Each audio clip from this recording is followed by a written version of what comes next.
So, thank you very much. Unfortunately, I will be speaking in English. I'm sorry, one of us had to be a pain in the ass. My Romanian is not so good. I only know the bad words, which I will not say here. So, I want to ask you, how many of you are students currently? Can you put your hand up? Okay, quite some of you. How many of you have ever in your life thought, what a waste of time? I'm not learning anything here. Oh, that's a lot. I hope there's no teachers around. Yes, today, this is what I wanted to talk to you about education systems and how they affect us, how they shape us, and how can we change to foster, to get the potential out of us. Because currently, we obviously have a very big problem with the education systems. They are not delivering the results that the employers are expecting, that the students are expecting, that other sectors of society are expecting. So we obviously have a problem. We have a very old-fashioned education system which is not covering the needs of society today. So the first question I make to you are the decisions that we make throughout our life, are they already conditioned? Well, researchers say yes. All the big decisions in our lives, what we do, what we don't do, what we are afraid of, who we meet, how we interact with people, all this is conditioned by the type of experience we have, especially throughout the first years of our life. And especially during the formal education system. Okay? I come from Spain, and in Spain it's very funny because we always make jokes about, okay, whoever you decide what to study, if you don't know what to study, you go to primary school teacher. And everybody makes fun of this. You know, it's considered a very low-level profession. And for example, being in the position I am now in a student platform, I get to work with a lot of education systems around the European Union especially, and when comparing it to, for example, for Finland, which is considered the best education system in the world, primary school teachers are the top paid and most recognized professions in the country. In order to be a primary school teacher, you have to be the best professional in your country. And then I said, but how? How can we have such a difference? In Finland, they consider that these people are the most powerful people in the country because they shape the minds of the future citizens of the country. So the experiences, good and bad, that children have during the formal education system shape their lives. They will be shaping and deciding what kind of decisions and careers and fears they will have during their whole life. So there's something very sensitive which we really have to tackle seriously. Yes, so the impact of education. Every single experience that the child has during primary school, secondary school, high school affects them. How many, I'll give you an example. Were you ever at school and your teacher told you, okay, today we're all going to draw cows. And then and all the pictures will go on the wall and they will be displayed for the parents who come in the afternoon. And then there was one child who drew a cow with wings. And that child was told off in front of the whole class. And the teacher said, this is bad. This is horrible, this will not go on the wall, and your parents will not see it. Because the child did something different to what was already established. So from that moment, that child has a trauma for life. That child identifies the creative moment, the moment where he expresses his creativity and what he has in his head, to a bad experience. And that child could have been a perfect artist, but from now on, he will be scarred for life. Because he's been humiliated in front of everybody else, and now he will connect the process of creativity to a bad experience. So this is the kind of impact that the decisions in the education system have in us.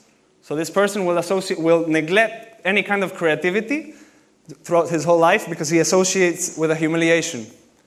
And this is why the formal education system has such a powerful effect in us, because it's in those moments where our minds are being shaped. The experiences we have build us as citizens. And it takes me to the point, we are not all the same. No matter what political ideology we follow, it's impossible that all of us are the same. We're all different because we all have different experiences that shape us. So we all have different passions, different talents, and different potentials that we have to develop. So the current education system that we have, what it does, it standardizes and puts us all in one same box. And all of us have to do the same, and all of us are measured the same, and all of us have to learn the same. And it's impossible, because we are not the same. We're all different, and we all have to develop our different potentials, talents, and our passions, which is very important. The passion that each one of us has to be developed. And this standardized education system leads to competition and to individualism. So now we're all sinking and drowning in this neoliberal competitive system where we are all measured, we're all just a number. For our teacher, we're just a number. You are Luis number 5, you got a 5 out of 10, out to the labor market. We're just a number. Nobody cares what the personal process I'm having inside of me is. So this, the only thing it does is fosters competitivity between me and my other colleagues, because I'm competing to see who gets a higher number. And in the end, the result is that I am good or bad. It doesn't matter what the process I've had in my head is. It doesn't matter how much I've developed as a person. It doesn't matter how will I interact with other people in society after the education. It just matters I got a number, and that number will get me in a top university, and I will be considered a better person than another person who didn't make it. So in the end, you're fostering and boosting this feeling of I will get what I want no matter what. No matter if I have to step on other people. No matter if I have to destroy other people. And this is the system we have. And this starts already from the education system. Instead of forgetting about the numbers and focusing on the personal processes, on focusing how we interact with other people, and forgetting the values of cooperation, solidarity, ethics, all these values that we need so desperately to interact in one same society. Now it's whatever it takes to make it, I will do, no matter what, no values. I will have to step on people to reach my objectives. I will do it, because this is what I'm learning from the very, very early stage in the education system.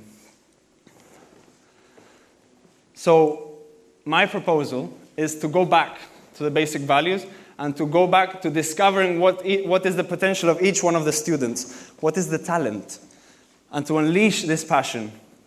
Everybody has to work on what they want. And when I talk about creativity, innovation, and passion, I don't only mean arts. Yes, arts is a very powerful way of putting creativity and creating creativity products.